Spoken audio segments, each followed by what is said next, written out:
Assalamualaikum warahmatullahi wabarakatuh. Waalaikumsalam warahmatullahi wabarakatuh. Bismillahirrahmanirrahim. Alhamdulillahirabbil alamin. Wa bihi nasta'inu ala umurid dunya waddin. Wassalatu wassalamu ala asyrafil anbiya'i wal mursalin. Sayyidina wa habibina wa syafi'ina wa qurrati a'yunina wa maulana Muhammadin wa ala alihi wa ashabihi wa dzurriyyatihi ajma'in, amma ba'du. Asyhadu an la ilaha illallah wa asyhadu anna Muhammadar Rasulullah wa ufawwidu amri ilallah. Innallaha basirun bil ibad. Hasbiyallahu la ilaha illa huwa alaihi tawakkaltu wa huwa rabbul arsyil azim. Qala Allah ta'ala fi kitabihil karim hikayatan an nabiyillahi Musa alaihi salam. Rabbi shrah li sadri wa yassir li amri wahlul 'uqdatam min lisani yafqahu qawli. Monggo. Para asatidzah, para ibu sekalian, hafizani wa hafizakunallah, bil khusus segenap pengurus Majelis Ta'lim Sabila yang semoga pengurusnya dan jamaahnya semoga semuanya saja selalu dalam naungan rahmat, barokah, perlindungan serta bimbingan Allah Subhanahu wa taala. Amin, Allahumma amin, insyaallah. Dan tentu saya doakan semoga kemuliaan ibu-ibu sekalian selalu dijaga dan ditingkatkan terus oleh Allah Subhanahu wa taala sebagai seorang muslimah, sebagai seorang istri, sebagai seorang ibu, dunia hingga surga. Amin, Allahumma amin, insyaallah. Allahumma inna nas'aluka ilman nafi'ah wa rizqan thayyiban wa amalan mutaqabbalah wa fatahallahu alaina futuhal arifin. Allahumma inna na'udzubika min ilmin la yanfa' wa amalin la yurfa' wa qalbin la yakhsha' wa du'a'i la yusma'. Allahumma ati anfusana taqwaha wa zakkiha anta khairu man zakkaha anta waliyuha wa maulaha. Amin, Allahumma amin, insyaallah. Para ibu-ibu sekalian, hafizani wa hafizakunallah. Sekarang masih kita lanjutkan kajian kitab Hayatus Sahabiyat di pada halaman 467 di pada bahasan penting yang harus kita ketahui. Hikmah dari pernikahan Nabi kita Muhammad sallallahu alaihi wasallam.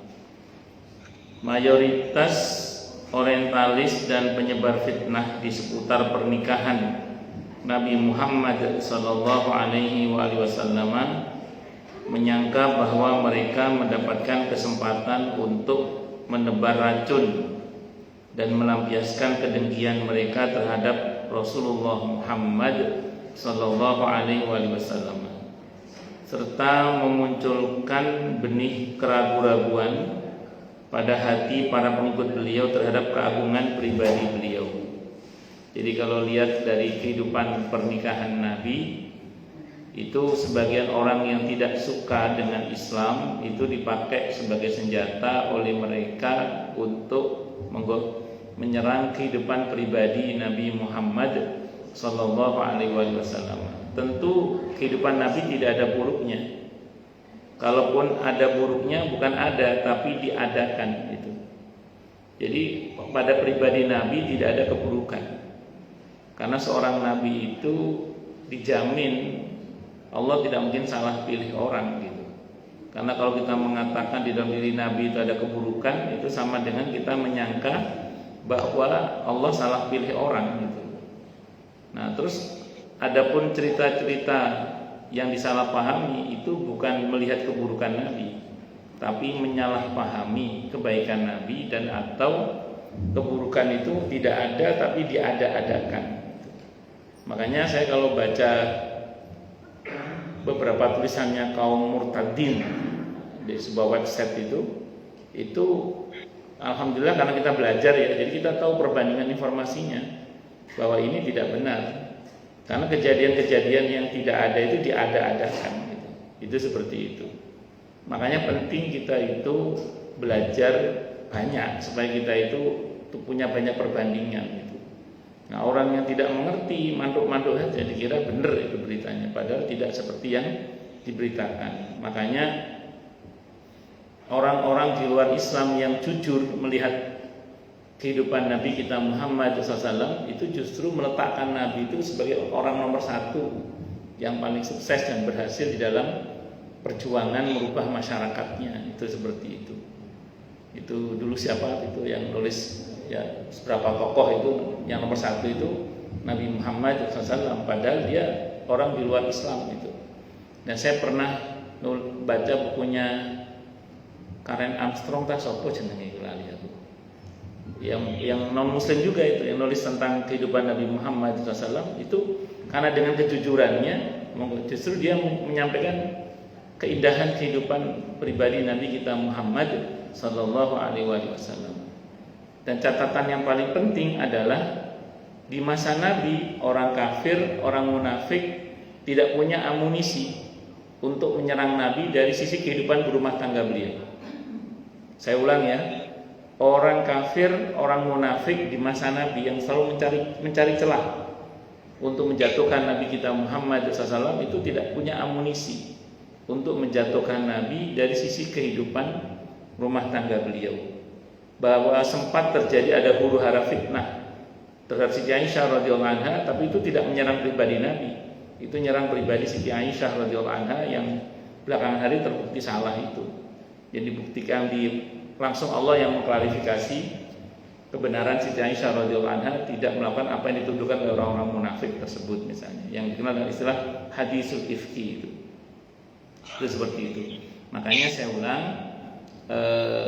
ketika maaf ya sempat ramai ada seorang dai terkenal yang melakukan poligami itu, terus ramai dibahas di media saat itu. Ada seorang wartawan senior yang mengatakan, yang saya khawatirkan bukan AA yang di Bandung itu, bukan, tapi yang dikhawatirkan adalah, kata beliau, umat ini digiring untuk nanti merasa janggal dengan pernikahan Nabi kita Muhammad Sallallahu Alaihi Wasallam. Padahal saya ulang tadi, di masanya Nabi itu tidak ada masalah dalam kehidupan rumah tangga beliau. Dan saya ulang tadi, orang kafir bahkan orang munafik juga yang selalu mencari celah untuk menjatuhkan Nabi kita Muhammad SAW itu tidak pernah berhasil menemukan amunisi untuk menyerang pribadi yang mulia Nabi kita Muhammad Sallallahu Alaihi Wasallam. Itu seperti itu. Pada seluruh pernikahan Nabi Muhammad Sallallahu Alaihi Wasallam yang jumlahnya lebih dari 4 kali itu terdapat bukti kesetaraan dan keadilan. Dengan cara ini dakwah menjadi tersebar dan bercabang pada masa diutusnya Nabi Muhammad Sallallahu Alaihi Wasallam ke berbagai kabilah. Dengan cara ini pula penetapan syariat dan gerakan dakwah bertemu dalam satu langkah yang sama. Jadi di antara pesan yang ada di balik pernikahan Nabi itu adalah pesan-pesan dakwah itu.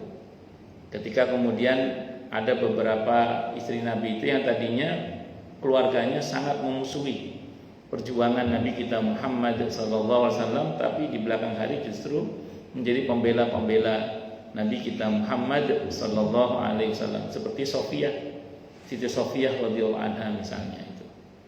Itu dan masih banyak lagi lah contoh-contoh yang lainnya. Dan dengan adanya ummahatul mukminin yang banyak itu, kesempatan bagi para ibu-ibu untuk mencari contoh dari sekian yang ada itu. Ya, mungkin Bu Anis cocoknya Siti Aisyah atau apa. Oh, yeah. Misalnya.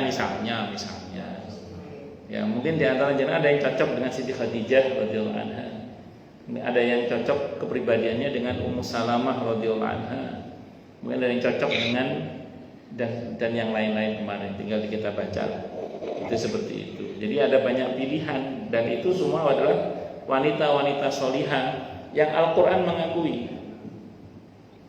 Di dalam Al-Quran itu hanya ada 3 yang diakui oleh Allah secara eksplisit ya, bahwa ini dinilai baik oleh Allah sekeluarga. Sekeluarga itu maksudnya suami, istri, seluruhnya, anak sampai cucu. Itu dinilai baik. Yang pertama Nabi Ibrahim alaihissalam. Yang kedua Imran alaihissalam. Yang ketiga Nabi Muhammad sallallahu alaihi wasallam. Nabi Ibrahim dengan seluruh istrinya dan seluruh putranya dan cucunya semuanya soleh semua. Itu diakui jempol oleh Allah. Yang kedua Imran. Beliau, istrinya, anaknya semuanya sampai cucunya Nabi Isa alaihissalam baik semua. Imran. Kenapa? Imran bukan Nabi, imam masjid.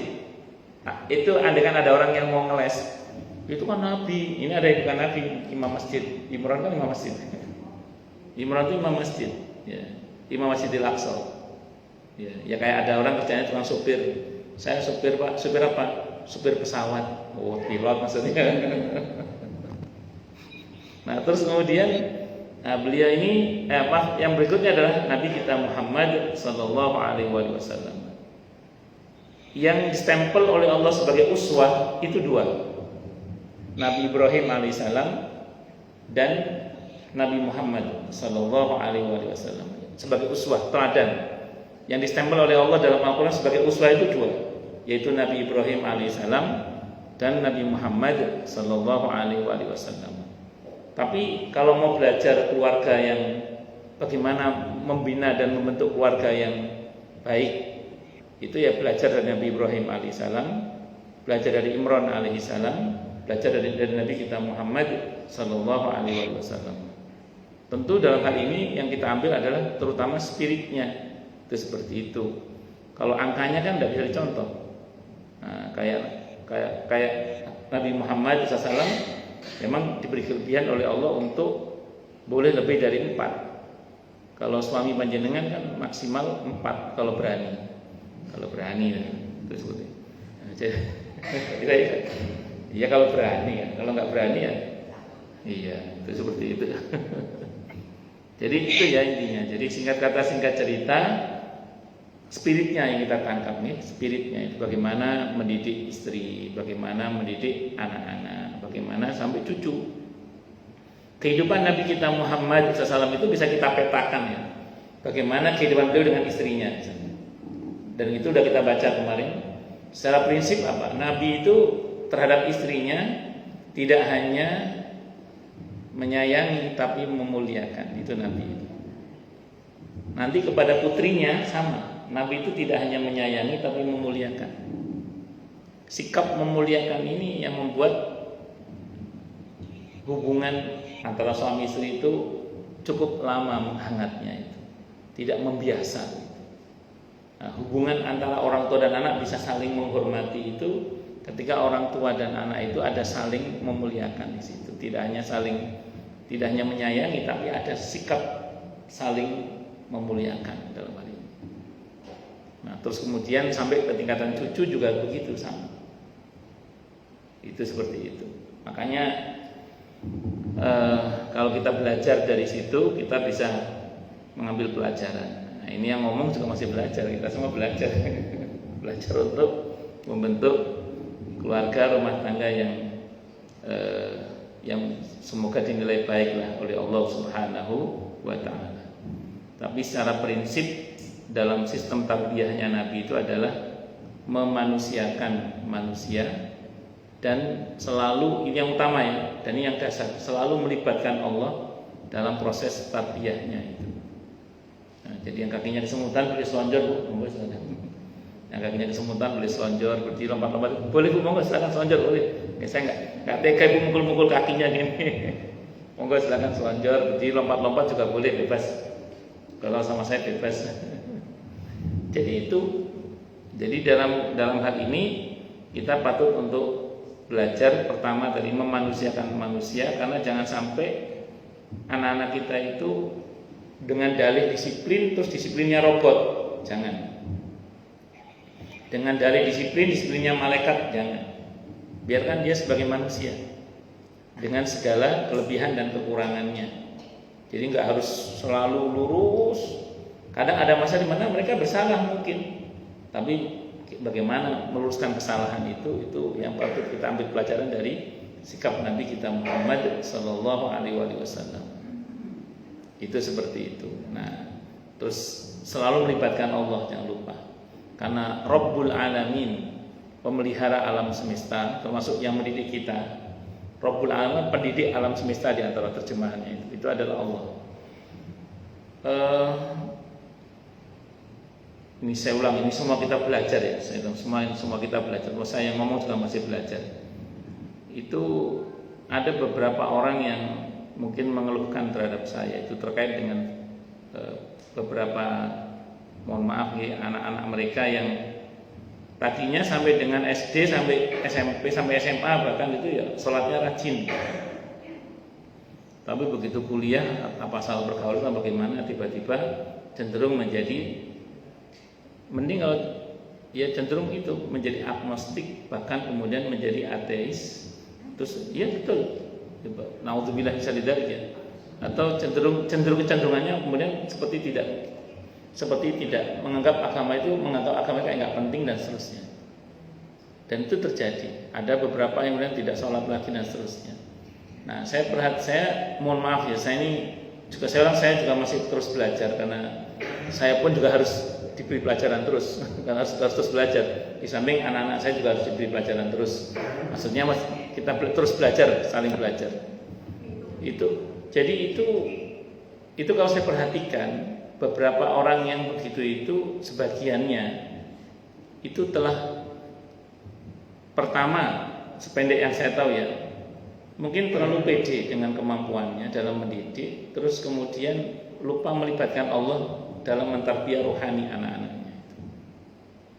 Itu satu dulu. Yang kedua, disiplin yang dibangun itu disiplinnya robot. Jadi seolah-olah tidak boleh ada salah sedikit pun gitu. Padahal salah itu bagian dari fitrah manusia. Yang terpenting adalah bagaimana anak itu dimanusiakan gitu. Maka sedari awal yang coba saya bangun ya antara saya dengan istri itu, pokoknya pola pendidikan kita itu pendidikan manusia, bukan pendidikan robot gitu. Karena konsep-konsep parenting belakangan ini kan kadang terlalu ya apalah gitu, saya nggak paham istilahnya itu.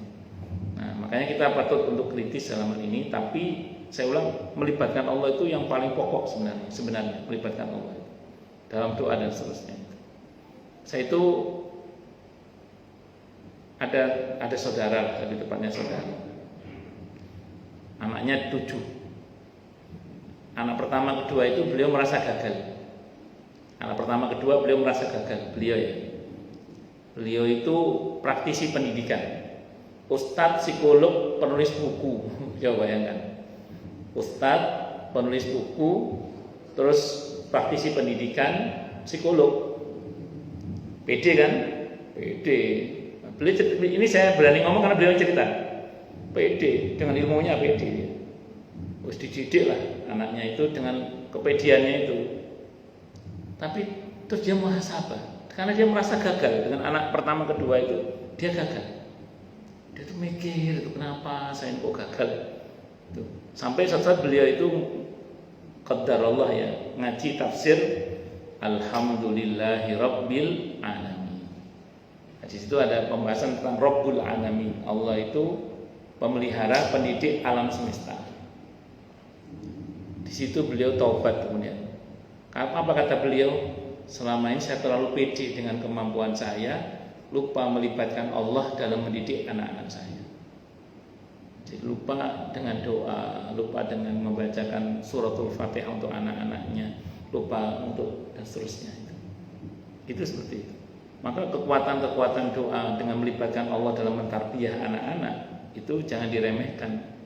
Karena justru pendidik yang sejati itu adalah Allah Subhanahu wa Ta'ala.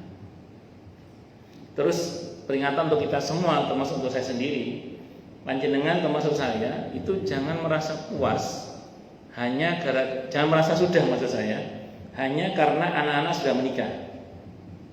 Saya sudah aman lah, anak-anak sudah menikah, beres saya. Jangan. Kalau kita belajar dari Nabi Muhammad SAW, Siti Fatimah itu sudah menikah, tapi hampir tiap malam Nabi itu ketok pintunya Fatimah. Fatimah, Ali bangun tahajud. Fatimah, Ali bangun tahajud. Itu hampir tiap malam. Fatimah, Ali bangun tahajud, ketok pintunya. Artinya kan sudah ada suaminya sebenarnya kan. Suaminya soleh lagi, putrinya soleh. Tapi ini pelajaran buat kita. Jadi jangan hanya karena anak kita sudah menikah lalu kita merasa saya sudah aman lah. Ya. Karena saya mohon maaf, tidak sedikit anak itu kadang rusak justru setelah menikah. Jadi tidak jarang kadang anak itu justru rusak itu setelah menikah. Ya dengan berbagai macam sebab, kalau kita bicara sebabnya, mungkin karena salah pilih pergaulan, salah circle atau nopo, salah pilih suami juga bisa, salah pilih mertua juga, salah pilih ipar, ya dan seterusnya, banyak sebab. Dan itu terjadi. Gitu. Makanya saya ulang sekali lagi, jangan kita merasa puas. Itulah kenapa saya kalau di acara akad nikah, terutama kalau anaknya perempuan, terus si bapak ngomong gini, mulai sekarang semua tanggung jawab saya limpahkan kepada kamu sebagai suaminya gitu. Itu sering saya ngomong, itu pelimpahan jangan sepenuhnya terus bapak lepas tangan, saya bilang itu. Orang tua tidak boleh lepas tangan sama sekali. Kalau lepas tangan sama sekali itu enggak Rasulullah banget. Itu seperti itu. Jadi bisa dimengerti maksudnya nggih? Nah, tapi saya ulang, libatkan Allah itu harus karena yang membolak-balikan hati itu sejatinya hanya Allah Subhanahu wa taala. Bisa dimengerti nggih? Nah, itu. Nggih, monggo.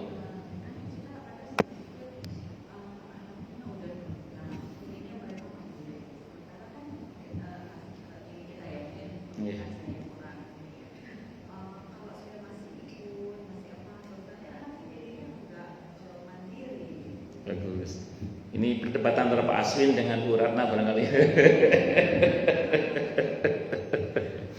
Yang saya maksud keterlibatan untuk dalam proses perhatian akan keagama, terutama agama, akhlaknya. Jadi yang saya maksud gini loh Bu, dia udah nikah biarin aja udah.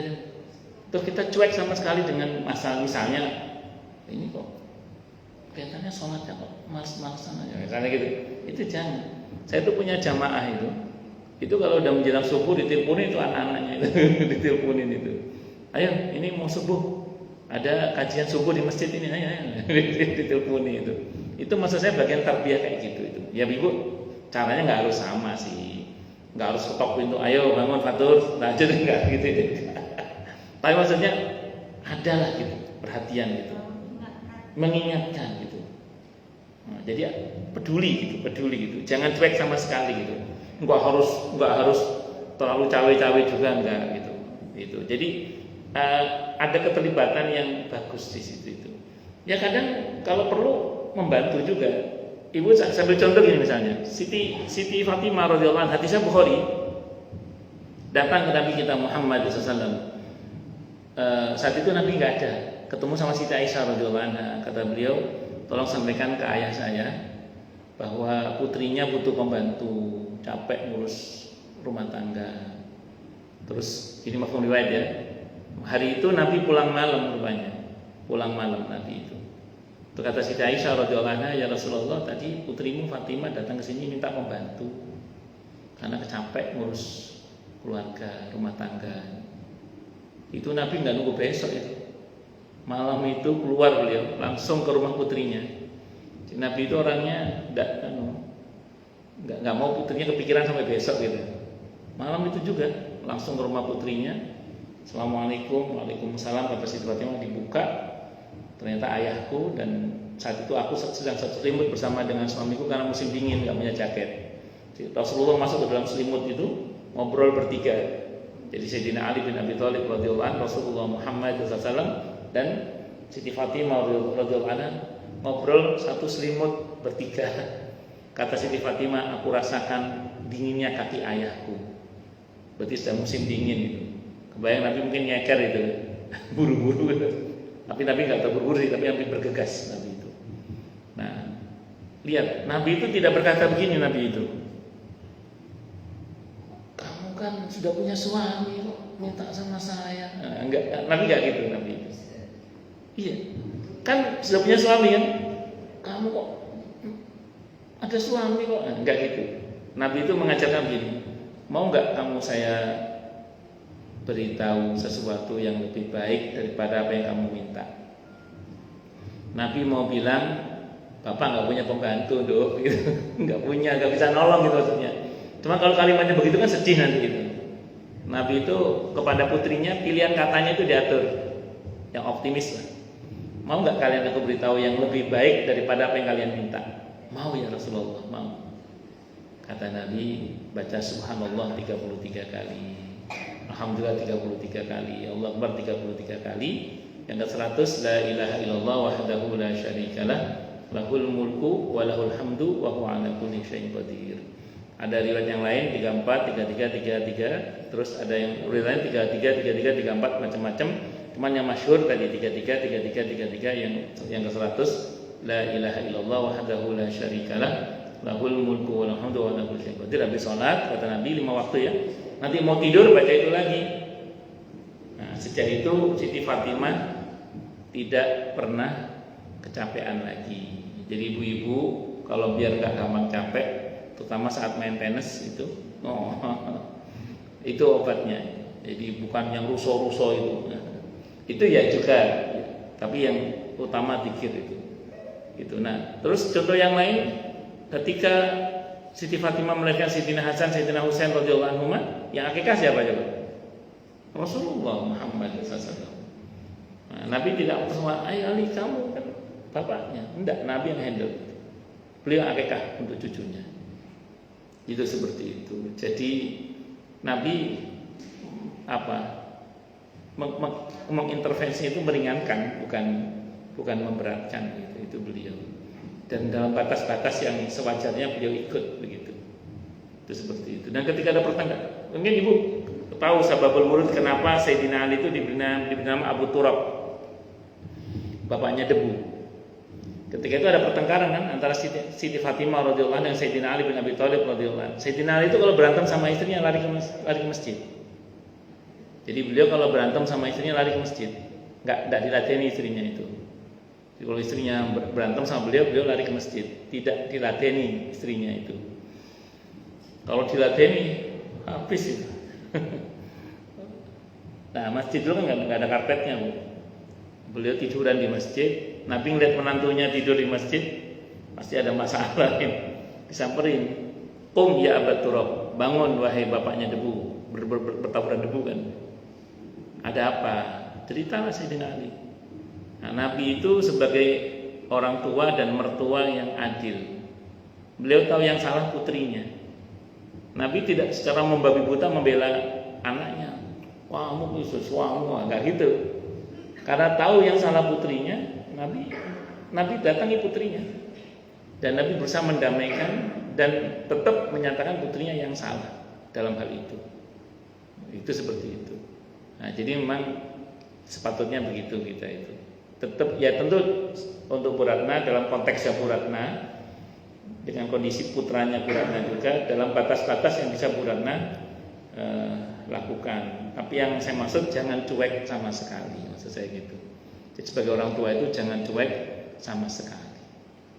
Itu saya kira itu. Wallahu a'lam bishawab. Ya melatih mereka mandiri itu tetap harus supaya mereka gagah. Karena kita tidak selamanya bersama dengan mereka kan. Ada masa di mana mereka memang harus gagah menghadapi itu sendiri. Nah, dan ajarkan tauhid selalu untuk selalu mengandalkan Allah. Jangan mengandalkan orang tua, andalkan Allah. Orang tua ini makhluk yang bisa sewaktu-waktu dipanggil oleh Allah. Kalian harus siap gagah menghadapi semua situasi dan andalkan Allah. Allah yang tidak akan meninggalkan kalian gitu seterusnya. Wallahu a'lam bishawab. Kita hiburan nggih gitu. Oh, lanjut. Nggih, moga-moga.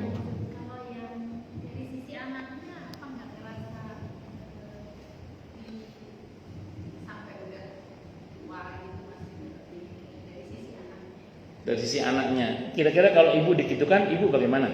Itu dulu pertanyaan dulu.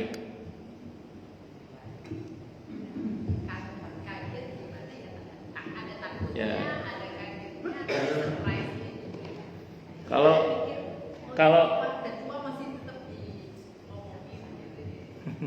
ya tentu cara ngomongnya tidak seperti ngomong ke anak SD. Ngomong ke anak usia 16 tahun sama 36 tahun tentu beda dong, jangan sama. Jadi bisa dimengerti maksudnya. Karena anak itu tetap di mata orang tuanya setua apapun ya kecil. Saya itu kan di sini dipanggil Ustaz. Kalau pulang kampung orang manggil saya, "Lah, mau lele." Manggil Tole saya. Tole itu cung gitu, Asep gitu. Iya. Di sini aja panggil Ustaz itu. Pulang kampung saya panggil Tole. Mau lele gitu. Itu seperti itu. Jadi maksud saya itu. Jadi kita ini intervensinya pada batas-batas yang masih sewajarnya kita untuk mengintervensi. Jadi bukan intervensi yang berlebihan yang buat akhirnya gagu dan wagu hubungan antara orang tua dan anak, enggak, pada batas-batas. Dan saya ulang, tentu cara bicara kita kepada anak yang setelah menikah dan sebelum menikah tentu berbeda. Jadi pilihan katanya juga mungkin berbeda, itu seperti itu. Jadi ya begitu. Ya ibu lebih paham lah kondisi anak ibu kan, itu seperti itu. Itu sih yang saya. Ya sedari awal dipasang kuda-kuda aja. Nah, nanti kalau kamu nikah, mama tetap boleh perhatian sama kamu ya, gitu. Dicicil aja perhatiannya gitu. Itu seperti itu. Ya bagaimanapun juga, terutama ibu ya itu tetap laksana charger bagi anak-anaknya. Ketika anak ada lelah di luar, pasti pulang ke rumah nyari ibunya, nggak nyari Bu RT. Dan kadang kekuatan ibu itu tidak didapat pada istri ya, itu. Walaupun istrinya solihah, insya Allah juga sebagai charger juga, cuman daya chargernya ibu itu nampaknya tetap berbeda, itu seperti itu. Wallahu a'lam bishawab. Ngoten nggih? Ya semua dalam batas-batas, semua dalam batas-batas yang sepatutnya itu. Yang penting pesannya satu sih, jangan cuek gitu aja. Jangan hanya gara-gara mentang-mentang anak udah nikah tuh kita cuek sama sekali, itu jangan. Itu seperti itu. Makanya kalau saya nyindir sebagian bapak-bapak yang menyerahkan semua seutuh-utuhnya kepada suaminya, itu saya bilang itu enggak Rasulullah banget itu. Itu enggak Rasulullah banget. Itu kan contohnya anak perempuan. Kalau anak laki-laki, apalagi anak laki-laki. Anak laki-laki itu lebih lagi kita sebagai orang tua harusnya itu, karena kan dia mengayomi anak perempuan orang lain, itu seperti itu. Ya tentu saya ulang, kita tidak hanya memberikan ikannya, tapi kailnya juga. Maksudnya bagaimana dia nanti bisa mandiri juga, seperti yang dibilang Bu Ratna tadi itu, yang saya berdebat dengan Pak Aswin itu. Gaya bapak sama gaya ibu kan beda gitu. Kalau gaya bapak kan maunya gitu. Kenapa? Oh kebalik. Oh yang galak mana? Oh kalau Pak Purnama sama Bu Nani terbalik ya.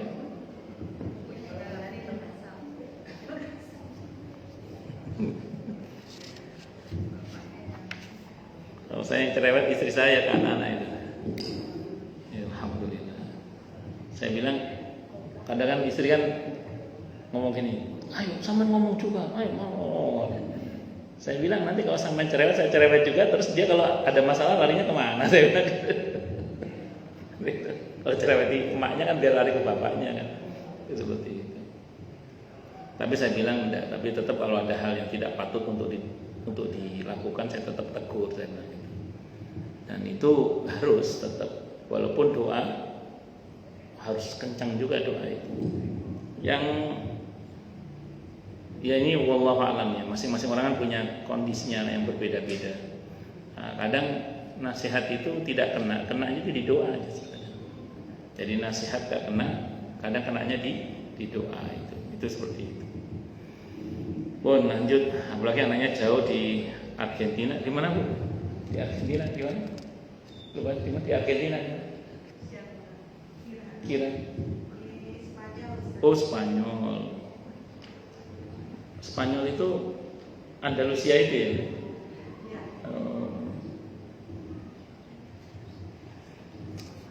Lanjut. Atas dasar itulah semua istri Nabi Muhammad SAW berpegang teguh dan memilih Allah dan Rasulnya, ridho dengan apa yang dipilihkan Allah untuk nabinya, yakni zuhud dalam hidup dan lebih mengutamakan yang kekal daripada yang fana. Semua para istri Nabi zuhud terhadap dunia. Zuhud terhadap dunia itu bukan berarti tidak memiliki dunia. Justru konsep zuhud itu adalah menguasai dunia dan tidak dikuasai oleh dunia. Karena semua istri Nabi, terutama sepeninggal beliau Nabi Muhammad SAW, oleh para khalifah penerus Nabi Muhammad SAW itu kehidupan para istri Nabi itu dijamin.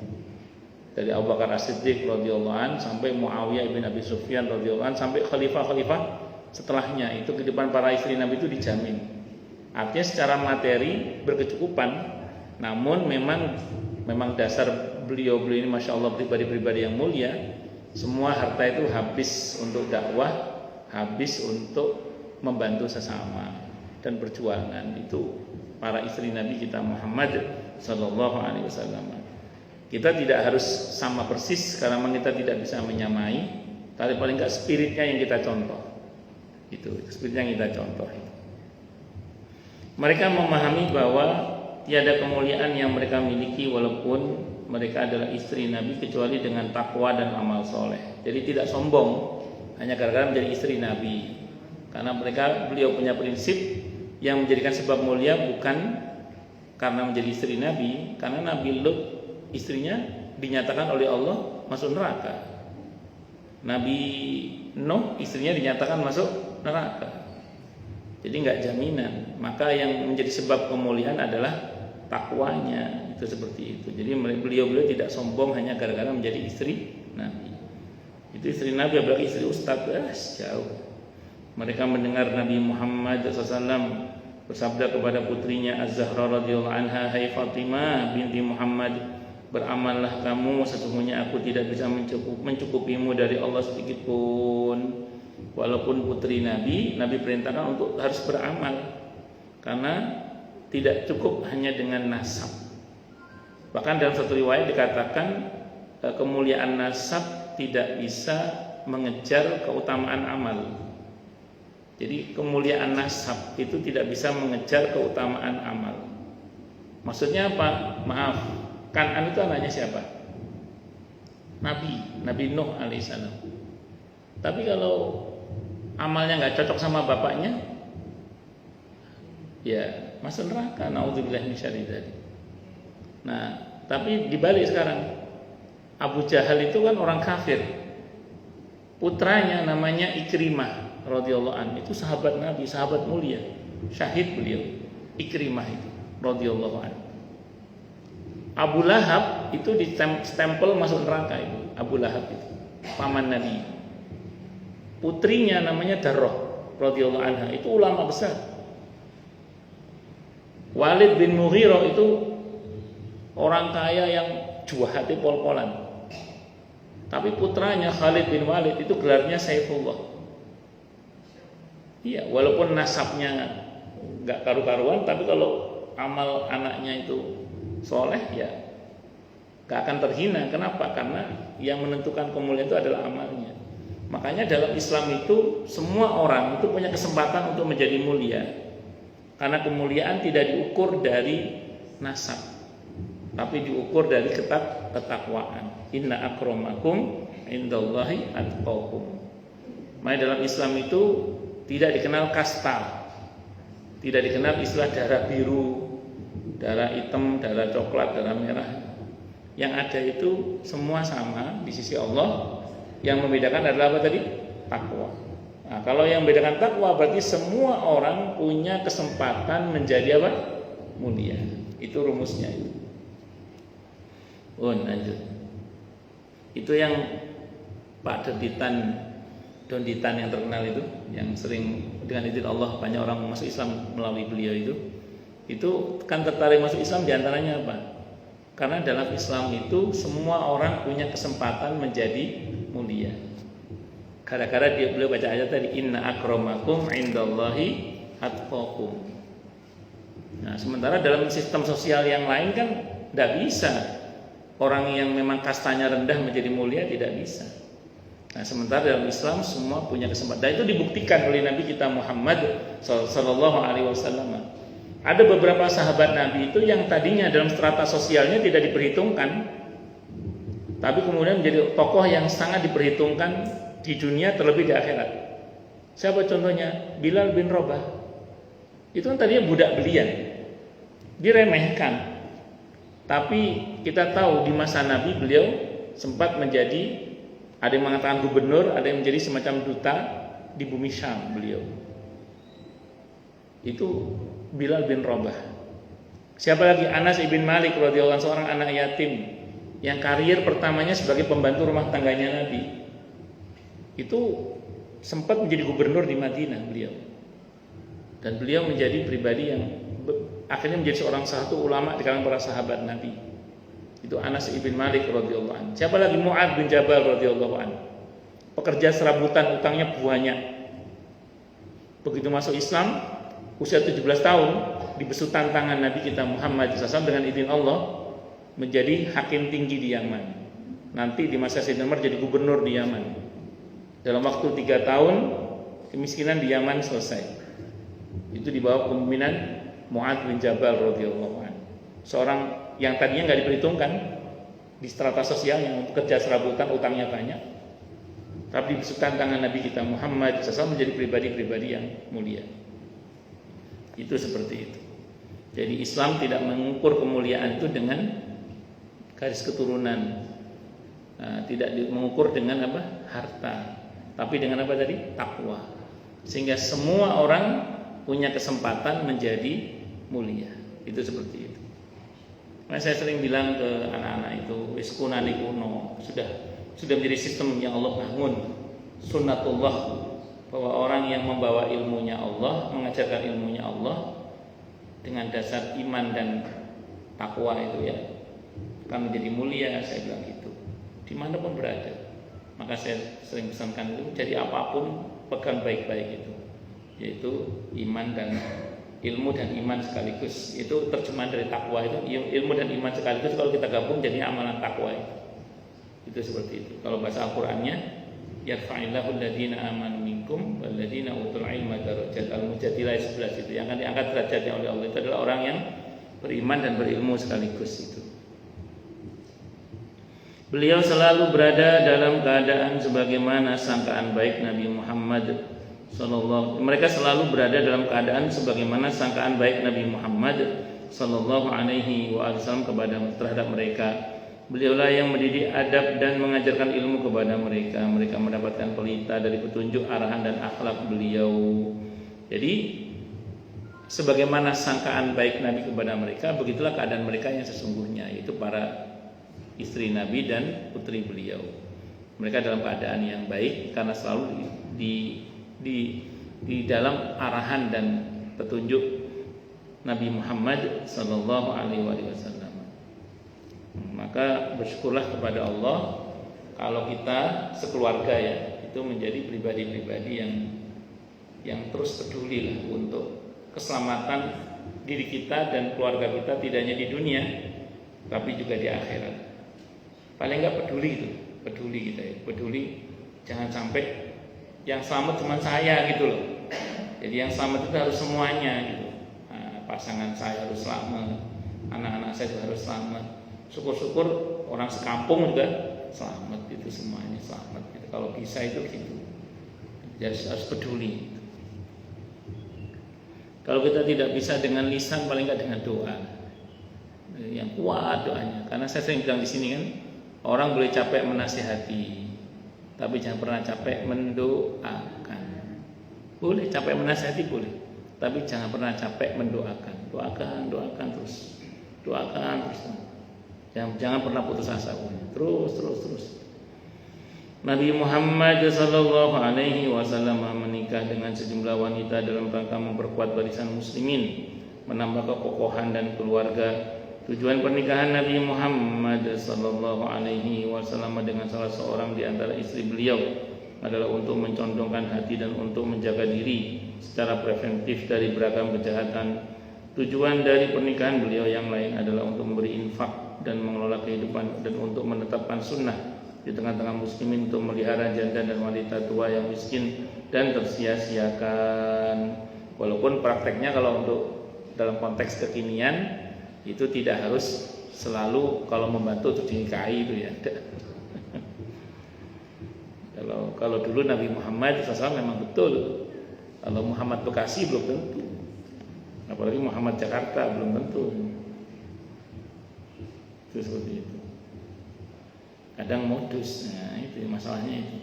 Pernikahan yang lainnya bertujuan untuk menegaskan hukum syariat dan menjalankan usaha untuk membasmi kebiasaan dekadensi moral dan bid'ah batil yang berlangsung di antara manusia, seperti pernikahan beliau dengan Zainab binti Jahsy radhiyallahu anha. Zainab radhiyallahu anha awalnya adalah istri Zaid bin Haritsah radhiyallahu anhu.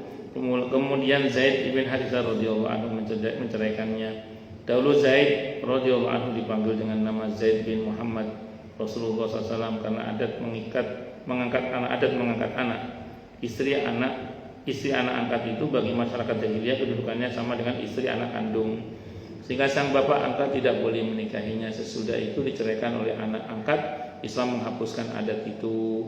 Jadi pernikahan Nabi dengan Zainab radhiyallahu anha itu untuk hikmah hukumnya adalah penegasan bahwa menikahi mantan istri anak angkat itu boleh. Kalau menikahi mantan istri anak kandung tidak boleh, karena menantu itu mahram selamanya. Jadi menantu itu mahram selamanya. Itu seperti itu. Jadi Vinda itu mahram selamanya bagi Pak Pur. Terus mantu ibu siapa namanya? Mantu ibu namanya? Nggih. Oh, Bulan. Itu mantu itu IPA itu mahram selamanya bagi Pak Aswin. Jadi tidak boleh menantu menikah dengan mertua atau mantan menantu menikah dengan mantan mertua, itu tidak boleh, kecuali anak angkat. Kalau anak angkat tidak apa-apa. Dengan memperhatikan pernikahan Rasulullah Muhammad SAW dengan beberapa wanita secara seksama, kita dapati bahwa beliau pada awalnya menikah dengan Siti Khadijah radhiyallahu anha. Saat itu beliau berusia 25 tahun, sedangkan Siti Khadijah adalah seorang janda yang berusia 40 tahun. Tapi ada yang mengatakan saat menikah dengan Nabi, Siti Khadijah usianya 28 tahun. Ada pendapat yang mengatakan 28 tahun. Karena ingat Siti Khadijah itu dari beliau lahir 4 putri ya, 4 putri 1 putra, ya. 4 putri 1 putra. Itu kalau usia 40 secara sunatullah nggak ada dokter mungkin agak susah juga Bu. Iya. Kalau yang saya pernah baca itu, saya pernah ngaji sirah maksud saya. Pendapat yang lain mengatakan usia Siti Khadijah bukan 40 tapi 28. Ada yang mengatakan 28 bukan 40. Dan kalau pun dipaksa 40-nya multimiliarder, jadi ya bisa terawat. Iya. 40 tahunnya multimiliarder. Sekarang aja ibu-ibu yang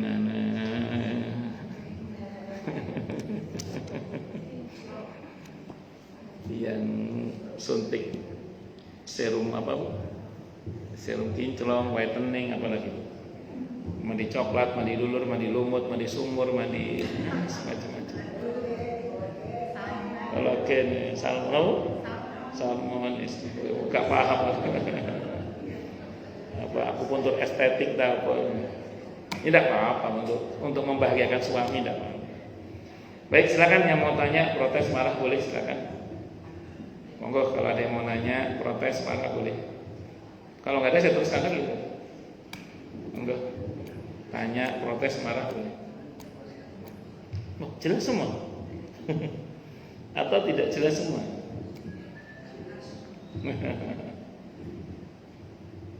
Monggo silakan. Oh nggak ada ya? Kalau nggak ada saya teruskan lagi berarti. Alhamdulillah berarti jelas semua berarti. Rasulullah Muhammad sallallahu alaihi wasallam hidup berumah tangga dengan Siti Khadijah radhiyallahu anha saja, tidak berbilang istri saat itu ya, selama sekitar 20 tahun. Lebih tepatnya kurang lebih ya, itu 25 tahun lah.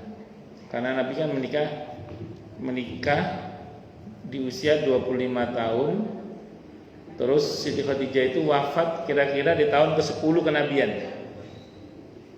Dari 25 ke 40 kan 15 ya.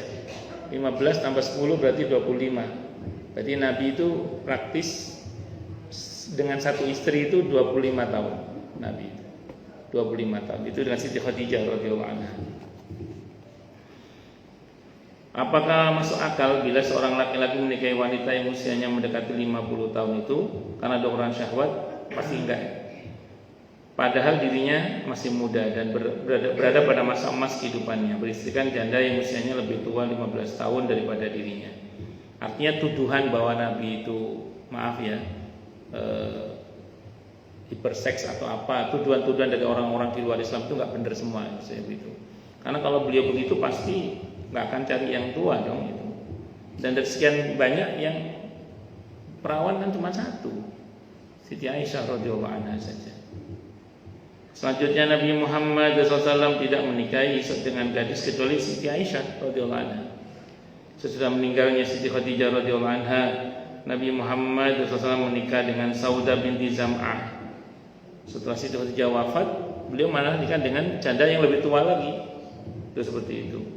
Yang kehilangan suaminya karena meninggal dunia setelah kepulangan mereka dari hijrah di negeri Habasyah. Saudah radhiyallahu anha adalah seorang mukminah yang berhijrah. Andai kata Saudah kembali pulang ke keluarganya, pada saat itu keluarganya masih kafir, maka mereka pasti akan menimpakan fitnah terhadapnya sebagaimana mereka meneror muslimin dan muslimat selainnya dengan pembunuhan dan pemaksaan untuk menjadi kafir. Rasulullah Muhammad SAW menikahi Zainab binti Huzaimah radhiyallahu anha sesudah suaminya Ubaidah bin Haris radhiyallahu anhu terbunuh sebagai syuhada pada perang Badar. Dia termasuk wanita yang utama di masa jahiliyah dan dia dijuluki sebagai Ummul Masakin, ibundanya orang-orang miskin, karena kebajikannya yang banyak kepada kalangan fakir dan miskin. Rasulullah Muhammad SAW menjaga kemuliaannya dengan cara menikahinya. Itu seperti itu. Nabi Muhammad SAW menikah dengan Ummu Salamah radhiyallahu anha yang nama aslinya adalah Hindun. Sebelumnya dia adalah istri Abdullah ibn Abdul Asad atau Abu Salamah, yakni seorang orang pertama yang berhijrah ke Habasyah. Dia meninggal dunia karena bekas luka yang dideritanya pada perang Uhud semakin parah dan kian menjadi-jadi. Ummu Salamah radhiyallahu anha adalah seorang wanita yang zuhud, utama memiliki kualitas din yang baik serta memiliki analisis yang tajam. Tatkala tinggal mati oleh suaminya, dia menanggung anak yatim yang banyak jumlahnya. Oleh karena itu Nabi Muhammad sallallahu alaihi wasallam menikahinya. Tapi ada kejadian menarik sih. Kan suaminya Ummu Salamah ini masih ada kekerabatan dengan Nabi kita Muhammad SAW. Sebelum meninggal, suaminya pesan ke istrinya, nanti kalau saya meninggal kamu nikah lagi ya. Pesan gitu, ya. Pesannya gitu ke istrinya. Nanti kalau saya meninggal kamu nikah lagi. Ummu Salamah itu batin, siapa yang lebih baik dari suami saya? Kata Ummu Salamah gitu. Siapa yang lebih dari suami saya itu siapa? Karena suaminya itu keturunan sadah, keturunan mulia, orang bertakwa, syuhada kan. Kata beliau satu-satunya ya yang lebih baik ya Rasulullah Muhammad sallallahu alaihi wasallam. Tapi apa yang mungkin? Tapi Abu Salamah didoakan istrinya itu. Ya Allah, ada dalam kitab At-Tadhkirah Imam Al-Qurtubi itu dikutip riwayatnya itu juga. Ya Allah, berikanlah kepada istri hamba Ummu Salamah sepeninggal hamba suami yang tidak pernah menyakitinya. Itu doanya ini. Ya Allah, berikanlah kepada istri hamba sepeninggal hamba suami yang tidak pernah menyakitinya. Coba bayangkan. Itu doanya Abu Salamah. Bayangkan Pak Tafa doa begitu. Nah, dan qadarullah betul, beliau dianugerahi suami yang tidak pernah menyakitinya. Siapa? Rasulullah Muhammad sallallahu alaihi wasallam. Dan saat beliau melamar Ummu Salamah radhiyallahu anha, Nabi ditolak, enggak langsung diterima. Kata Ummu Salamah, ya Rasulullah, saya sudah tidak muda lagi, saya sudah tua. Kata Nabi sambil menunjukkan ubannya. Karena Nabi sudah ada ubannya sudah. Nabi saat wafat ubannya 20 helai. Kata Nabi, aku juga sudah tidak muda lagi, kata Nabi. Aku juga sudah tidak muda lagi. Terus kata Ummu Salamah, ya Rasulullah, anakku banyak. Kata Nabi, anakmu anakku juga, kata Nabi. Jadi kalau mau sama emaknya harus mau sama anaknya, sepaket itu. Mau sama emaknya atau sama anaknya nggak mau, repot. Nah, jadi anakmu anakku juga, kata Nabi. Makanya ada istilah al-hujurat, bilik-bilik rumah Nabi itu isinya di antara putri-putri atau anak-anak angkatnya Nabi Muhammad sallallahu alaihi wasallam. Itu seperti itu. Itu Ummu Salamah radhiyallahu anha. Tapi ada juga model sahabat seperti Abu Darda radhiyallahu an, ketika menjelang wafat beliau pesan ke istrinya, cinta maksudnya. Nanti kalau aku meninggal kamu jangan nikah lagi ya, nah, gitu. Nanti kalau aku meninggal kamu jangan nikah lagi. Kalau kamu mau ketemu dengan saya di surga. Jadi kalau kamu mau ketemu dengan saya di surga, kamu jangan nikah lagi. Tapi yang pesan itu Abu Darda, sahabat Nabi, ya. Surganya jelas. Nah kalau suami jenengan kan wallahu a'lam surganya. Ya artinya model suami itu di kalangan sahabat itu ada dua macam. Ada yang sebelum meninggal pesan istrinya suruh nikah lagi. Ada yang pesan agar istrinya jangan nikah lagi. Saya itu punya kawan baik dengan saya. Kan meninggal, kawan saya itu meninggal. Suatu saat saya mimpi ketemu beliau. Dalam mimpi itu saya bilang, Kang, saya manggilnya Kang, bukannya jenengan sudah meninggal, saya bilang gitu. Dalam mimpi saya ngomong gitu. Beliau pakai pakaian seperti dia, beliau menghafal Quran, ahlul Quran. Saya banyak belajar Quran dari beliau. Teman, tapi saya banyak belajar gitu. Nah, beliau ini kalau masalah fikih beliau nanya saya, kalau masalah Quran saya nanya beliau gitu. Jadi terus beliau ini pakaian seperti biasa, pakaian putih seperti yang biasa saya lihat kalau beliau pakai pakaian itu, pakaian putih, koko putih itu. Saya nanya dalam mimpi, loh Kang, bukannya dia sudah meninggal? Nggih, ya saya sudah meninggal. Anu nggih, kalau titip salam teng bojo kula. Saya titip salam ke istri saya. Tolong suruh nikah lagi katanya. Itu sampai sekarang belum saya sampaikan salamnya itu. Takut saya. Nanti kalau saya nyampaikan salamnya ya nggak tahu dosa apa nggak ya, kalau kan saya kan janjiannya dalam mimpi kan, kalau dalam mimpi kan nggak kena hukum taklif ya, nggak kena hukum kewajiban kan, mau mimpi kok, mimpi kan bukan hukum taklif, berarti kalau saya nggak nyampaikan berarti nggak dosa itu. Karena saya mau nyampaikan saya takut fitnah saya, takut fitnah. Kenapa? Iya, tapi saya takut fitnah saya, takut fitnah saya. Iya. Iya.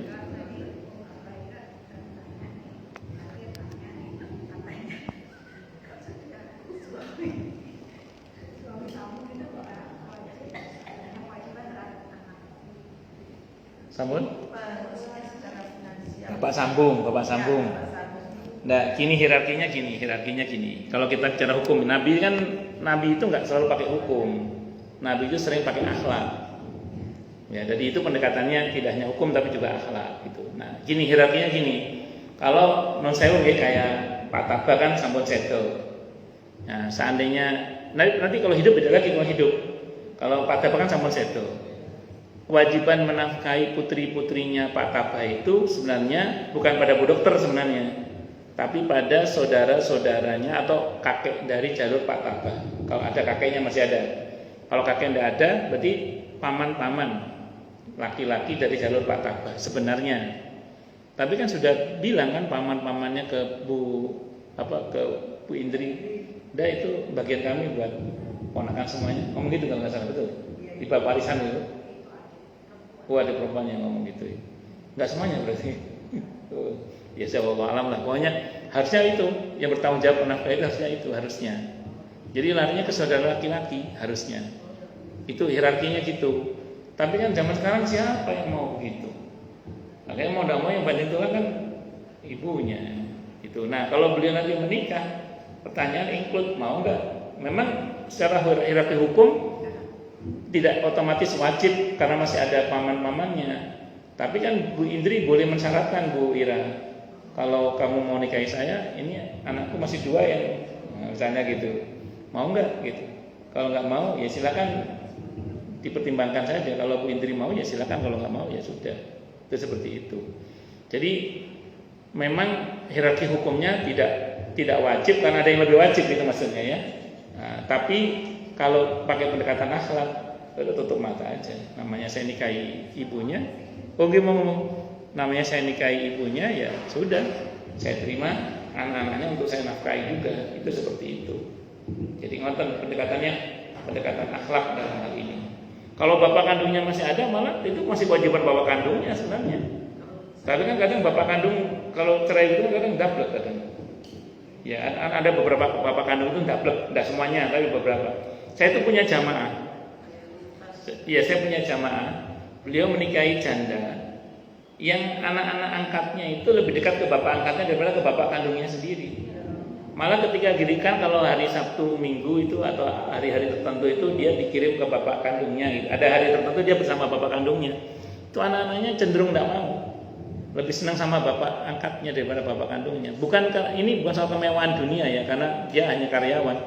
Tapi karena bapak yang angkatnya ini justru seperti bapak kandung sikapnya. Gitu. Sementara bapak kandungnya ya tidak seperti bapak yang seharusnya. Itu seperti itu. Nah, itu jadi ada yang begitu, itu ada.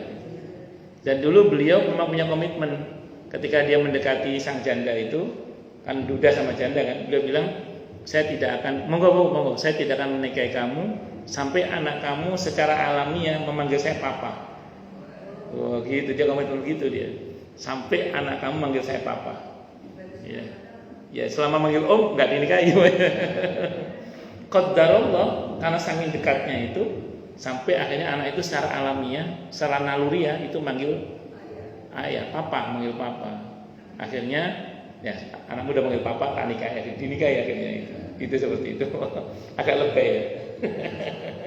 Tapi kejadian itu benar-benar kejadian, dan dia bisa membuktikan bahwa dia bahkan bisa lebih menjadi bapak bagi anak-anak angkatnya daripada bapak kandungnya sendiri gitu. Dan beliau cerita anak-anaknya yang bapak kalau pas giliran bersama dengan bapak aslinya itu malah cenderung agak berat, si anak ini lebih suka dengan bapak angkatnya. Tapi tidak ada pilihan kan, harus gantian mengasuh kan, itu seperti itu. Saya kira itu wallahu a'lam bishawab. Oke, monggo silakan yang lain, monggo Bu. Oke.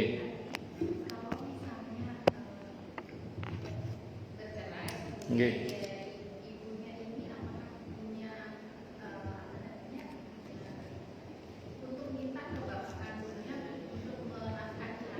Secara hukum berhak.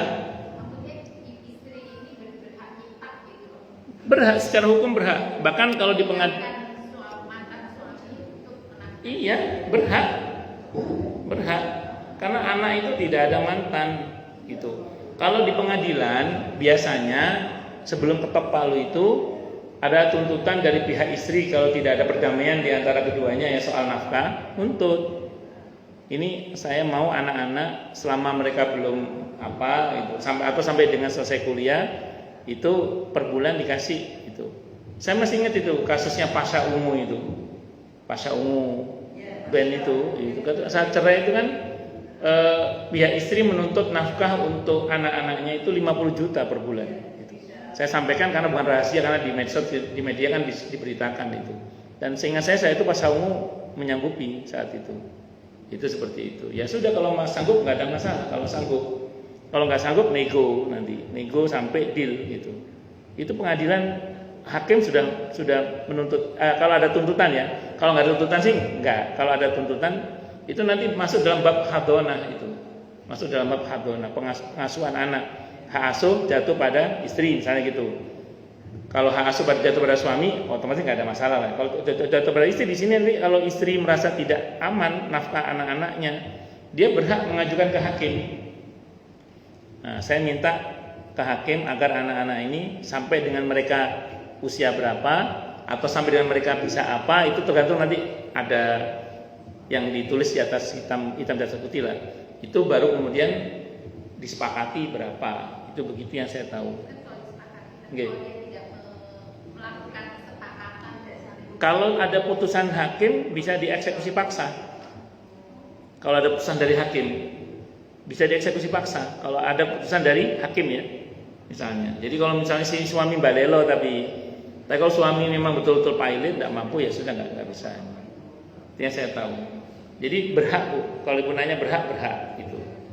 Cuman ya itu tadi praktek yang terjadi seringkali kesepakatan laki-laki itu kadang ya begitu gitu. Ya macam-macam lah, naudzubillah min dzalik gitu. Nggih, monggo Bu, silakan. Nggih, monggo. Waalaikumsalam warahmatullahi wabarakatuh. Nggih. Nggih.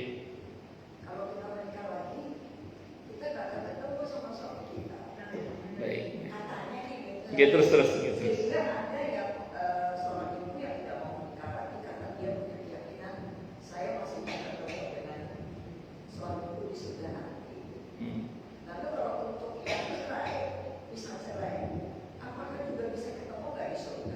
Bagus.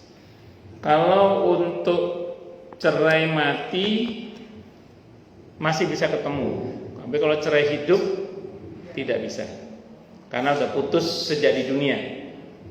Nah, cerai mati ini kalau nikah lagi bagaimana? Itu pertanyaannya kan, bisa ketemu apa enggak?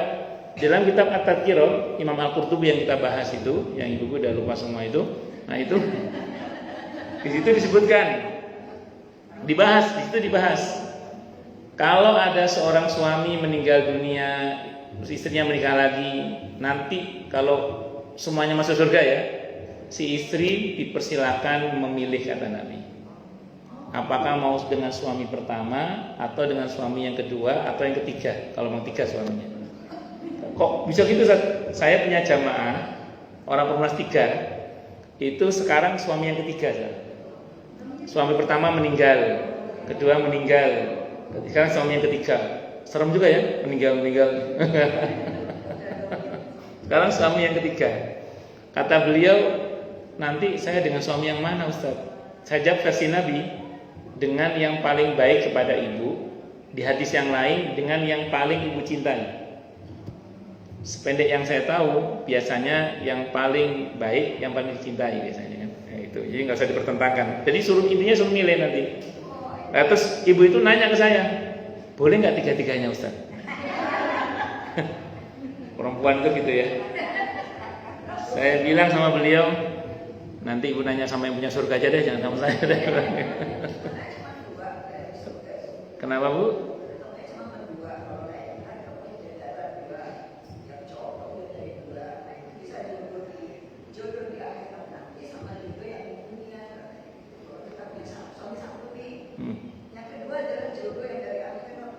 Enggak. Perempuan suaminya tetap satu. Kalau perempuan dua suami, mohon maaf ya, kalau perempuan dengan dua suami kan pelacur namanya. Ya, jadi tidak mungkin. Di surga itu ibu satu tetap suami. Kalau laki-laki itu bisa 70 nanti istrinya. Tapi istri yang pokok belum selesai Bu. Istri yang pokok itu istri yang asli. Yang 70 itu cemilan aja itu. Dan maaf ya, kata para ulama, dengan istri yang ada itu aja udah nggak ada bosennya. Jadi belum tentu yang lain tersentuh. Terus dengan yang ada itu, karena ibu-ibu nanti itu sudah, wah semuanya Pak Octavian nggak sempet, kecuali Bu Ira dong. Itu begitu. Ngaten nggih Bu nggih, wallahu a'lam bishawab. Mau ada lagi yang lain silakan. Nggih monggo Bu Yani nggih. Nggih.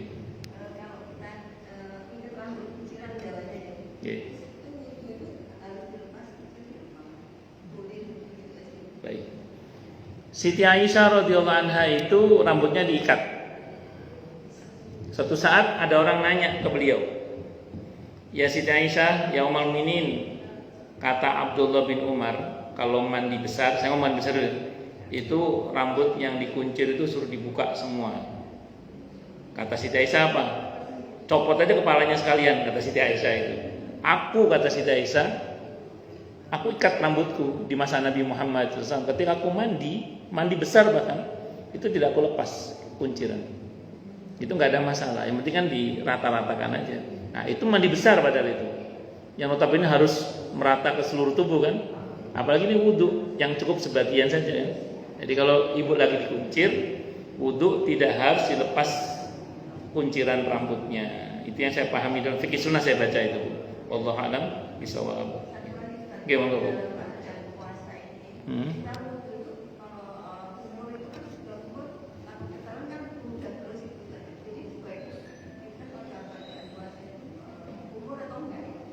Kalau saya secara pribadi, kalau saya merasa mulut saya tidak ada masalah, saya tidak berkumur. Cuman kalau saya merasa ada masalah, saya terpaksa berkumur. Dalam kitab Fathul Jawad saya baca, seorang yang berpuasa itu harus disiplin dalam berkumur. Itu pertama harus hati-hati. Jadi nggak boleh kumur, nggak boleh. Harus hati-hati kumurnya, satu. Yang kedua, sesuai dengan sunnah 3 kali. Kalau 3 kali ada yang ketelan, tetap sah puasanya. Tapi kalau udah 4 kali lebih, yang keempat ketelan batal karena dianggap sudah sembrono itu. Makanya kalau bisa pas kumur itu dimaksimalkan untuk membersihkan yang dimaksud tadi itu. Terus kemudian muntahkan. Kalau dirasa cukup sudah. Kalau nggak cukup sekali lagi sampai 3 kali sunnahnya. Kalau diantara 3 kali ketelan tetap sah puasanya. Itu dalam kitab Fathul Jawad saya baca begitu. Nah, tapi kalau lebih sampai 4 kali ketelan batal. Itu begitu. Jadi wallahu a'lam bishawab. Jadi kalau ibu nanya ke saya, kalau saya pribadi, kalau sekiranya tidak ada masalah pada mulut saya biasanya tidak berkumur. Tapi kalau ada masalah, saya merasa ada masalah, saya berkumur. Dan ingat, Nabi walaupun bulan Ramadan, Nabi tetap bersiwak. Ya, itu ya. Kalau dalam madzhab Syafi'i kecuali sampai zuhur. Kalau udah zuhur lewat beliau udah enggak bersiwak lagi. Itu. Jadi berarti Nabi tetap memperhatikan kebersihan mulutnya. Nah, terus kalau siang hari di bulan Ramadan pakai sikat gigi, pakai pasta gigi apa tidak? Kalau saya sih kecenderungan tidak pakai pasta gigi. Kalaupun terpaksa pakai pasta gigi yang tidak ada deterjennya itu. Saya nggak ngasih mereknya karena tidak ngasih sponsor. Jadi pakai yang itu, dan itu pelan-pelan, tidak boleh gini loh ya, nggak boleh, harus pelan-pelan. Kenapa? Karena kan jangan sampai melampaui kerongkongan, soalnya harus hati-hati. Kalau misalnya terpaksa pakai pasta gigi misalnya, dan itu harus sedikit, jangan sampai terlalu banyak sehingga nanti takutnya membutuhkan kumur yang ekstra, itu seperti itu. Nah, kalau dulu kan Nabi kan siwaknya memang nggak ada pasta gigi, nggak ada deterjennya kan, hanya kayu itu aja kan itu. Tapi Nabi memang memperhatikan kebersihan mulut beliau dalam hal ini. Wallahu a'lam bishawab. Jadi boleh ada masalah berkumur 3 kali batasnya. Itu sunnahnya juga. Lebih dari 3 kali kalau ketelan batal. Kalau dalam 3 kali itu ketelan masih sah puasanya. Ketelan ya, bukan sengaja nelan ya, ketelan. Wallahu a'lam bishawab. Setelah kumur kita bersihkan dengan mudah beberapa kali yang sewajarnya lah ya. Dirasa cukup ya sudah, berarti sudah selesai. Gitu aja. Wallahu a'lam bishawab. Oke. Kalau dalam bahasanya Nabi itu bahkan menghirup air di hidung pun kata Nabi kan boleh, tapi jangan terlalu dalam kata Nabi kan. Jadi pesannya Nabi jangan berlebihan, itu aja pokoknya. Itu seperti itu. Wallahu a'lam bishawab. Oke. Ya, itu kan masuknya gas ya. Itu masuknya gas dan tidak dalam kategori makan dan minum. Yang membatalkan itu kalau benda padat atau benda cair. Kalau yang itu gas itu kayak ibu mencium aroma masakan aja, itu tidak ada masalah yang saya tahu. Wallahu a'lam bishawab. Terus ada yang nanya, kalau gitu rokok nggak apa-apa dong? Misalnya ini terlepas dari hukum rokok ya. Kata-kata para ulama, oke, memang ada beda pendapat. Cuman saya berpegang pada pendapat yang membatalkan karena istilah untuk rokok itu istilah makan, dan istilahnya makan. Kalau orang Arab itu nyebut orang merokok itu dengan istilah makan dan atau minum, istilahnya dipakai itu. Makanya banyak ulama yang menyatakan batal. Saya tidak bicara hukum rokok ya maksudnya, tapi hukum batal apa tidak batalnya itu. Saya lebih condong pada batal.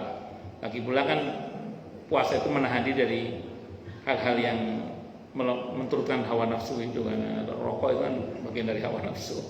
Itu seperti itu. Wallahu a'lam bishawab. Nggih, nggih monggo. Nggih. Enggak, ibu kan pasif. Ibu pasif bukan yang aktif, tidak ada masalah.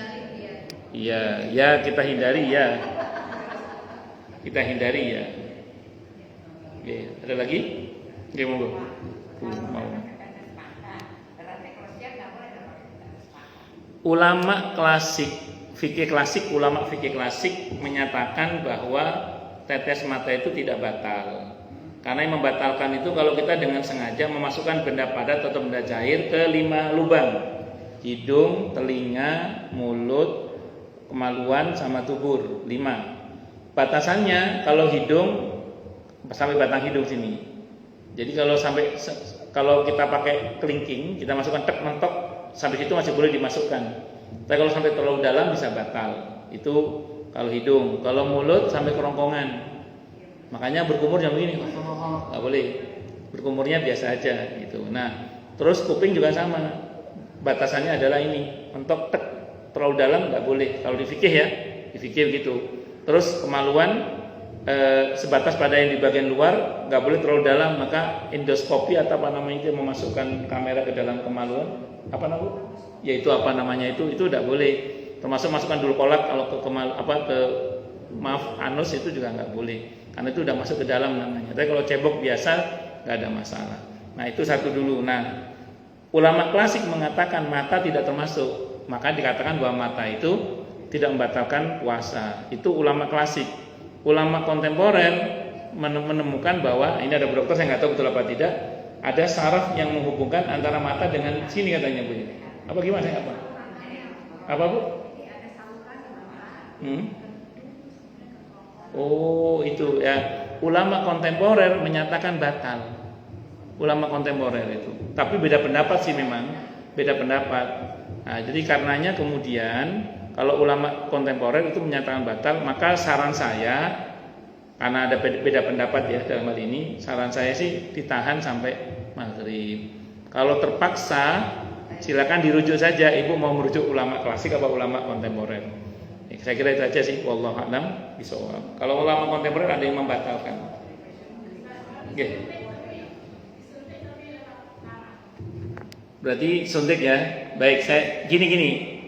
Saya baca fatwa para ulama kontemporer ya. Kata para ulama gini, ini perkara baru yang di masa Nabi belum pernah ada. Perkara suntik menyuntik itu. Nah, maka jawabannya pasti ulama berbeda pendapat. Pendapat pertama mutlak mengatakan tidak batal. Pendapat pertama. Pendapat kedua mengatakan mutlak batal. Pendapat kedua. Pendapat ketiga dirinci. Rinciannya gini. Kalau dimasukkan melalui otot atau pembuluh darah itu, apa namanya dokter itu? Ya vena itu batal. Tapi kalau yang model suntik kayak vaksin itu tidak batal.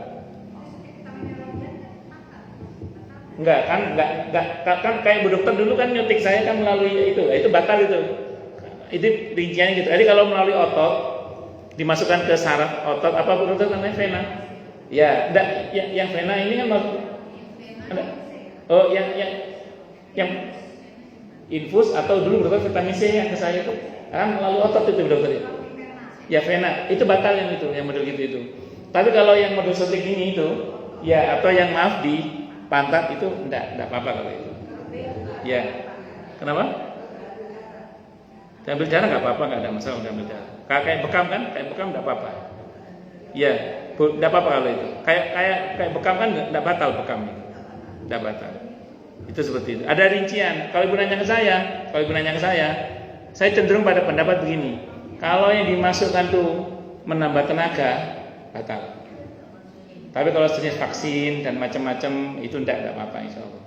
Tapi kalau yang menambah tenaga itu apa? Contohnya kayak infus. Nah, itu batal itu. Saya cenderung pada pendapat itu. Jadi kalau yang disuntikan itu sejenis infus yang sama dengan makan dan minum itu atau yang sama dengan menambah tenaga atau apa, itu batal itu. Itu. Kenapa? Ya berarti tidak apa-apa kalau itu insyaallah. Ya, karena rasa nyeri. Tapi secara umum tadi ya, ada yang mengatakan mutlak tidak batal, Ada yang mengatakan mutlak batal, ada yang merinci dari itu. Kalau saya ambil jalan tengah. Kalau yang disuntikan itu sama dengan makan dan minum atau menambah kebugaran tenaga, nah itu batal. Nah, tapi kalau semacam tadi anti nyeri, apalagi vaksin itu tidak apa-apa kalau itu. Saya termasuk berpendapat tidak apa-apa. Wallahu a'lam. Pendapat yang saya pilih maksud saya. Ya, wallahu a'lam bisawab. Nggih, monggo.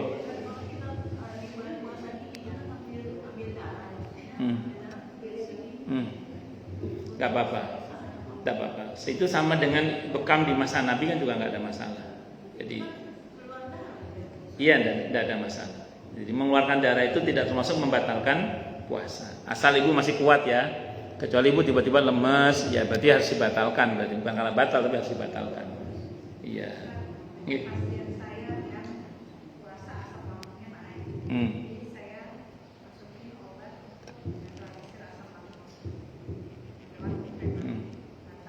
Karena itu masuk dalam kategori yang bukan kategori makan dan minum kan Bu Dokter ya. Sebatas untuk supaya kemudian asam lambungnya ya normal dan mereda atau apa. Menurut saya sih tidak apa-apa kalau itu. Yang saya pilih pendapat yang membatalkan itu kalau kategorinya sama dengan makan dan minum kayak infus itu, atau yang sifatnya membugarkan. Itu ya, nah itu tidak tahu apa namanya, saya nggak ngerti. Namanya membugar ya, itu hati-hati itu. Itu saya ngerinya masuk dalam kategori batal itu. Itu aja sih. Kalau yang estetik itu ya. Wallahu a'lam bishawab. Pokoknya intinya kalau mau aman, ambil tindakannya maghrib. Udah itu aja Pak. Ya, maghrib itu aman sudah itu. Ambil tindakannya maghrib itu aman sudah itu. Wallahu a'lam bishawab. Cukup dulu. Kita tutup dengan hamdalah. Alhamdulillahirabbil alamin. Semoga kajian kita bisa bermanfaat, mubarakah fi dini wa dunya wal akhirah untuk kita, keluarga kita dan seluruh umat Islam semuanya. Dan mudah-mudahan kita semua dijadikan oleh Allah sebagai orang-orang yang sukses dunia akhirat, selamat dunia akhirat, bahagia dunia akhirat, dan dipermudah urusan kita oleh Allah fi dini wa dunya wal akhirah. Semoga Allah limpahkan hidayah selalu untuk kita, semoga Allah tingkatkan selalu hidayah untuk kita, dan semoga Allah berikan hidayah untuk siapapun yang melihat kita. Subhanakallahumma bihamdika asyhadu an la ilaha illa anta astaghfiruka wa atubu ilaik. Sallallahu alaihi Muhammad wa ala alihi wasallam. Saya mohon maaf. Assalamualaikum warahmatullahi wabarakatuh. Waalaikumsalam. Sama-sama. Sampai besok ya. Assalamualaikum.